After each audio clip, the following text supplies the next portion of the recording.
नमस्कार दर्शक बंधु आजिर भिडियोटी प्रत्येक गुरुवार उपरे आपण माने जदि गुरुवार दिन गोटे जिनिस आपणक घरे थिबो अटा डबारे रखी दियंतु तो आपणक घरे केबे धनर अभाव रहिबो नाही। आज्ञा हाँ दर्शक बंधु, यही गोटे उपायटी आपणकर धनजनित समस्यारू आपणकु दूर करिदेबो। दर्शक बंधु, आमे बहुत सारा उपाय करुचे। जदि आमर ठाकुरंक उपरे विश्वास न थांता कौन आमे पूजा करि थांते? आमर विश्वास जे ईश्वर अछंती, विश्वास अछि जे माँ वृंदावती अछंती। आम घरर मुख्य द्वार रे माँ वृंदावती अछंती एवं माँ वृंदावती आम घर को सुख समृद्धि प्रदान करिवे। सेथिपाई तो माँ वृंदावती को माँ हिसाब रे पूजा करुचे। 33 कोटी देवी देवता अछंती। प्रत्येक देवी देवता पई अलगा अलगा बार अछि। आमर विश्वास अछि जे ईश्वर अछंती। सनातन धर्म रे एमिति एक गछ अछि, तार 11टी पत्र गुरुवार दिन अटा डबारे रखिदेबे। तापरे आपणकर भाग्य राताराती चमकिबो। मात्र किछि दिन भितरे देखिबे जे आपणक घर को एते टंका आसीबो जे संभाली पारिबेनी। जो धनजनित समस्या, जो अर्थ अभाव देखा देइछि ताहा सबु दूर हबो। विश्वास करंतु दर्शक बंधु, एही उपाय को निश्चय करिकी देखंतु। दर्शक बंधु, रोषेई घरे एमिति बहुत सारा जिनिस अछि जहा कि आमे केबे सारिबाकू देबा नाही। जहा भी अछि चाउल, अटा, हलदी गुंड, चीनी, लुण एवं तेल, एहाकू केबे भी पूरा सारिबा पई दियंतु नाही। सारिबा आगरू ही आनिकी रखंतु। आपणकर रोषेई घरे उपलब्ध करी रखंतु, जहा द्वारा आपणंकु माँ अन्नपूर्णांकर आशीर्वाद मिली थाए। जो माने भी एही वीडियोटी को देखुचंती तांको पूर्वरु जो घरे मुरबी लोक माने थिबे तांको आपण पचारि पारंती। सेमाने पूर्वरु ही एही कामटी जानिचंती, एही कामटी पूर्वरु ही स्टार्ट करी देइचंती। एही जिनिस गुडा केबे भी सारिबा उचित नुहे। दर्शक बंधु, आगो कालरे तो फ्रिज नथिला। एका थरे अटा चकटिला परे जेतिकी भी अटा चकटिला परे जेतिकी होउथिला सबु रुटी करुथिबे, किंतु वर्तमान तो अटा चकटा बळी गला परे सेही अटा चकटा को आमे फ्रिज रे रखी देउछु। दर्शक बंधु, एही परी अटा बळी थिबा को रखिले घरे आपणकर घरे वास्तु दोष रही थाए। अटा चकटा को फ्रिज रे रखिबा द्वारा घरर अमंगल होई थाए। घर को रोग जमारू भी छाड़िबनी। मेडिसिन को जेते खाइले भी काम देबनी। किछि ना किछि समस्या घरे लागी रहिबो, अशांति बढ़िबो। मोर कहिबार तात्पर्य जे आपण केबे भी बळका अटा को फ्रिज रे रखंतुनी। जेते बेले करिवे सेते बेले ही ताकू शेष करिदेबे। एमिति ही करंतु जेमिति कि सकाळू बनौथिबा खाइबा गाई खाइबो एवं राति रे खाइबा कुकुर खाइबो एवं चढ़ेइबा पशु पक्षी को निहाती खाद्य दियंतु। आमे एवं मनीष मानंकर कर्म एइटा जे जो माने कथा कहि पारु नाही से मानंकु आमे किछि ना किछि खाइबा देबा, जहा निजर शक्ति सामर्थ्य अनुଯାयी। दर्शक बंधु, चलंतु एबे जानिबा जे अटा डबारे एमिति कोण रखिबा द्वारा आपणकर धन जनित समस्या दूर हबो। केउ ना केउ आडू आपणकर घर को अर्थ आसीबो। सेथिमाई केबे भी अटा डबारू एहाकू बाहर करंतु नाही। केवल गुरुवार नुहे, गुरुवार एवं शुक्रवार मु आजी कहिबी गुरुवार दिन अटा डबारे कोण रखिबे एवं शुक्रवार दिन अटा डबारे कोण रखिले आपणकर लाभ हबो। एही उपायटी निश्चय थरे करिकी देखंतु। कहिबा पूर्वरु एही वीडियोटी को बहुत मात्रा रे आपण शेयर करंतु, जहा द्वारा अन्य माने मध्य एही उपायटी लाभ उठाई पारिबे। गुरुवार दिन आपण माने ତୁଳସୀ ପତ୍ରକୁ ତୋଳିବେ। 11ଟି ତୁଳସୀ ପତ୍ର।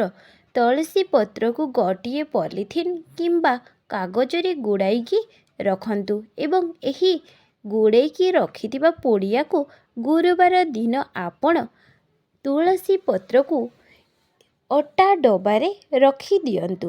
ଏହାଦ୍ୱାରା ଭଗବାନ ବିଷ୍ଣୁଙ୍କର ଆପଣଙ୍କର ଉପରେ କୃପା ରହିଥାଏ। ଭଗବାନ ବିଷ୍ଣୁଙ୍କ କୃପା ରହିଲେ କ'ଣ ହେବ ନା, ଆପଣଙ୍କ ଘରେ ଯେଉଁ ବେକାରୀ ସମସ୍ୟା ରହିଛି, କେହି ନା କେହି ଚାକିରି ବା ଶିକ୍ଷକ ହେବାର ଇଚ୍ଛା ଅଛି, ସେ ନିହାତି ଆଗକୁ ଯାଇପାରିବେ।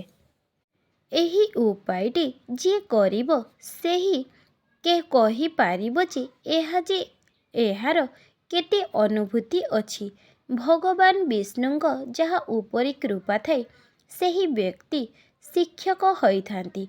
କାହିଁକି ନା ଗୁରୁ ବୃହସ୍ପତିଙ୍କର ଆରାଧନା ହେଉଛି ସ୍ୱୟଂ ବିଷ୍ଣୁ ଏବଂ ଗୁରୁ ବୃହସ୍ପତି ଯାହାର ମଜବୁତ ଥାଏ କୁଣ୍ଡଳୀରେ ସେ ଭଲ ସରକାରୀ ଚାକିରି କରିଥାନ୍ତି। ତାଙ୍କ ଘରର ସମସ୍ତ ସଦସ୍ୟ ବୁଦ୍ଧିମାନ ବିଦ୍ୟାମାନ ହୋଇଥାନ୍ତି। ଯଦି ଆପଣ ରୋଜଗାରଗତ ସମସ୍ୟାରୁ ଚାକିରି ସମସ୍ୟାରୁ ମୁକ୍ତି ପାଇବାକୁ ଚାହୁଁଥିଲେ, ଗୁରୁବାର ଦିନ 11ଟି ତୁଳସୀ ପତ୍ରରେ ଓମ୍ ନମୋ ଭଗବତେ ବାସୁଦେବାୟ ଏହି ମନ୍ତ୍ରଟିକୁ ତୁଳସୀ ପତ୍ରରେ ଲେଖିଦେବେ ଏବଂ ବିଶ୍ୱାସର ସହିତ ଅଟା ଡବାରେ ପତ୍ରକୁ ରଖିଦିଅନ୍ତୁ। ଦେଖିବେ ଆପଣଙ୍କର ଯେଉଁ ସମସ୍ୟା ଥିଲା ତାହା ଦୂର ହୋଇଯିବ। ଏବେ ଜାଣିବା ଯଦି ଶୁକ୍ରବାର ଦିନ ଅଟା ଡବାରେ ତୁଳସୀ ପତ୍ରକୁ ରଖିଲେ କ'ଣ ହୋଇଥାଏ। ଦର୍ଶକ ବନ୍ଧୁ, ଶୁକ୍ରବାର ଦିନ 11ଟି ତୁଳସୀ ପତ୍ର ଅଟା ଡବାରେ ରଖିଲେ କ'ଣ ହୋଇଥାଏ। ଆସନ୍ତୁ ଜାଣିବା ଯେ କାହିଁକି ଶୁକ୍ରବାର ଦିନ ମା ଲକ୍ଷ୍ମୀଙ୍କର ପୂଜା କରାଯାଏ। ଗୁରୁବାର ହେଉଛି ଲକ୍ଷ୍ମୀ ନାରାୟଣଙ୍କ ଦିନ ଏବଂ ଶୁକ୍ରବାର ହେଉଛି ଅଖଣ୍ଡ ଲକ୍ଷ୍ମୀ ହେବେ ଏବଂ ଅଖଣ୍ଡ ସୌଭାଗ୍ୟବତୀ ହେବେ। ଶୁକ୍ରବାର ଦିନ ମା ଲକ୍ଷ୍ମୀଙ୍କର ପୂଜା କଲେ ଶୁକ୍ର ଗ୍ରହ ମଜବୁତ ହେବା, ଯାହାକି ଯଦି ଆପଣଙ୍କ ଇଚ୍ଛା ଥିବ ବଡ଼ ଘର କରିବା, ଟଙ୍କା ସୁନା ଗାଡ଼ି ବଙ୍ଗଳା କିଣିବା, ତ ଏହିସବୁ ଆପଣଙ୍କୁ ମା ମହାଲକ୍ଷ୍ମୀଙ୍କ ଆଶୀର୍ବାଦ ଥିଲେ ହେବ। ତେଣୁ ଆପଣ ମା ମହାଲକ୍ଷ୍ମୀ ସହିତ ଭଗବାନ ବିଷ୍ଣୁଙ୍କୁ ବି ପୂଜା କରନ୍ତୁ ଏବଂ ଶୁକ୍ର ଗ୍ରହ ମଜବୁତ ରହିବା ପାଇଁ ଶୁକ୍ରବାର ଦିନ ଆପଣ ମାତା ମହାଲକ୍ଷ୍ମୀଙ୍କୁ ପୂଜା କରନ୍ତୁ। ଦର୍ଶକ ବନ୍ଧୁ, ଆପଣ ଅଟା ଡବାରେ 11ଟି ତୁଳସୀ ପତ୍ରକୁ ରଖିଲେ ଏହାଦ୍ୱାରା ଧନଜନିତ ସମସ୍ୟା ଦୂର ହେବ। ଧନଜନିତ ସମସ୍ୟାକୁ ଦୂର କରିବା ପାଇଁ ଏହି ଉପାୟଟି ନିଶ୍ଚୟ କରନ୍ତୁ। ଦେଖିବେ ବହୁତ ସମସ୍ୟା ଦୂର ହେବ। ଏବେ ଯଦି ଆପଣ ଚାହିଁବେ ଗୁରୁବାର ଦିନ ବି ଆପଣ ତୁଳସୀ ପତ୍ର ରଖିପାରିବେ ଏବଂ ଶୁକ୍ରବାର ବି, ତାହେଲେ ନିଶ୍ଚୟ ରଖନ୍ତୁ, କିଛି ଅସୁବିଧା ନାହିଁ। ଗୁରୁବାର ବି 11ଟି ତୁଳସୀ ପତ୍ର ରଖିପାରିବେ, ଶୁକ୍ରବାର ବି ତୁଳସୀ ପତ୍ର ରଖିପାରିବେ। ଏହାଦ୍ୱାରା ଆପଣଙ୍କର ଯେଉଁ ଧନଗତ ସମସ୍ୟା ଅଛି ସବୁ ଦୂର ହୋଇଯିବ। ଯାହା ବି କଷ୍ଟ ଥିବ ସବୁ ଦୂର ହେବ। ତେବେ ଦର୍ଶକ ବନ୍ଧୁ, ଶୁକ୍ରବାର ଦିନ କ୍ଷୀରି ମା ଲକ୍ଷ୍ମୀଙ୍କ ଉପରେ ଭୋଗ ଲଗାନ୍ତୁ ଏବଂ ଶ୍ରୀ ଶ୍ରୁତମ୍ 11 ଥର ପାଠ କରନ୍ତୁ ଏବଂ ନିଜେ ସାଜସଜ୍ଜା ହୋଇ ଘରେ ସଫା ସୁତୁରା ରଖିଥାଏ ଏବଂ ଘରର ଦାଣ୍ଡ ଦୁଆରେ ଦୀପଟିଏ ଲଗାଇଥାଏ ଏବଂ ଘରର ଏରୁଣ୍ଡି ବନ୍ଧରେ ପୂଜା କରିଥାଏ। ସେ ଘରେ ସେ ଅଖଣ୍ଡ ଦୀପ ଲଗାଇଥାଏ ଏବଂ ଏହି ପୂଜାର ଗୋଟିଏ ଅଲଗା ନିୟମ ରହିଛି। ଦର୍ଶକ ବନ୍ଧୁ, ଆପଣମାନେ ଗୁରୁବାର ବହୁତ ସାରା ଭିଡ଼ିଓ ଦେଖିପାରିବେ। ଯଦି ମା ଲକ୍ଷ୍ମୀଙ୍କର କୃପା ପାଇବାକୁ ଚାହୁଁଛନ୍ତି, ଗୋଟିଏ ଦିନ ନୁହେଁ ପ୍ରତିଦିନ ଘରକୁ ସଫା ସୁତୁରା ରଖନ୍ତୁ। ଯଦି ଆପଣଙ୍କ ଘରେ ଯେଉଁଠି ଠାକୁର ପୂଜା କରୁଛନ୍ତି, ମାନେ ଆପଣଙ୍କ ଠାକୁର ଘର ଯଦି ଦିଆସିଲି କାଠି ସରିଯାଇଛି, ତାହାର ଖଳକୁ ଘରେ ଘରେ ରଖିବା ଜମା ବି ଭଲ କଥା ନୁହେଁ। ପୂଜା ଘର ସହିତ ଅନ୍ୟ ଘରେ ରଖିବା ଉଚିତ ନୁହେଁ। ସଫା ସୁତୁରା ରଖିବା ଉଚିତ ଏବଂ ନିଜେ ବି ସଫା ସୁତୁରା ରୁହନ୍ତୁ। ପୁରୁଷ ହୁଅନ୍ତୁ କି ସ୍ତ୍ରୀ ହୁଅନ୍ତୁ, ନିଜେ ସଫା ସୁତୁରା ରୁହନ୍ତୁ ଏବଂ ଘରକୁ ମଧ୍ୟ ସଫା ସୁତୁରା ରଖନ୍ତୁ ଏବଂ ଆଚାର ଏବଂ ବିଚାର କାହାକୁ ଘୃଣା ମନୋଭାବ ରଖନ୍ତୁ ନାହିଁ। ଟଙ୍କା ପାଇଁ ଆପଣଙ୍କ ମନରେ ଯେଉଁ ଚିଡ଼ଚିଡ଼ା ହେଉଥିବ, ଯଦି ସେ କାହିଁକି ମୋ ଆଗରେ ରହିବ, ସେ କାହିଁକି ଉପରକୁ ଉଠିବ, ସବୁବେଳେ ଆପଣଙ୍କ ମନରେ ଏଇଟା ଥିବ ଯେ ସେ କାହିଁକି ମୋଠୁ ଉପରକୁ ଯିବ ଏବଂ ମୋତେ ତା'ଠାରୁ ଉପରକୁ ଯିବାର ଅଛି। ବର୍ତ୍ତମାନ ଠାରୁ ଆପଣ ନିଜଠାରୁ ଅନ୍ୟ କାହାକୁ ଈର୍ଷା କରିବା ଉଚିତ ନୁହେଁ। ସମସ୍ତଙ୍କ ଜୀବନରେ ସଫଳତା ନିହାତି ଥରେ ନା ଥରେ ଆସିଥାଏ। ନିଜର ବିଚାରକୁ ମଧ୍ୟ ବଦଳାଇବାକୁ ଚେଷ୍ଟା କରନ୍ତୁ। ମା ଲକ୍ଷ୍ମୀଙ୍କ କୃପା ପାଇବାକୁ ହେଲେ ପ୍ରଥମେ ନିଜର ଆଚାର ବ୍ୟବହାରକୁ ଏବଂ ନିଜର ବିଚାରଧାରାକୁ ମଧ୍ୟ ବଦଳାଇବାକୁ ଚାହାନ୍ତି। ତାପରେ ଆପଣ ଦେଖିବେ ଆପଣଙ୍କର ବହୁତ ସାରା ଉନ୍ନତି ହେବ ଏବଂ ଖାଲି ଆପଣଙ୍କର ନୁହେଁ, ଆପଣଙ୍କର ଘରର ସମସ୍ତ ଲୋକଙ୍କର ଉନ୍ନତି ହେବ ଏବଂ ଆପଣ ମଧ୍ୟ ଦୀର୍ଘ ଦିନରୁ ଯେଉଁ ସବୁ ଇଚ୍ଛା ଆଶା ରଖିଛନ୍ତି, ସ୍ୱପ୍ନ, ତାହା ବି ମଧ୍ୟ ଆପଣ ପୂରଣ କରିପାରିବେ। ଦର୍ଶକ ବନ୍ଧୁ, ଆଶା କରୁଛି ଆଜିର ଏହି ଭିଡ଼ିଓଟି ମୋର ନିଶ୍ଚୟ ଭଲ ଲାଗିବ। ଭିଡ଼ିଓଟି ଭଲ ଲାଗିଥିଲେ ଭିଡ଼ିଓଟିକୁ ଗୋଟିଏ ଲାଇକ୍, ସବସ୍କ୍ରାଇବ୍ ନିହାତି କରନ୍ତୁ। ଜୟ ଜଗନ୍ନାଥ।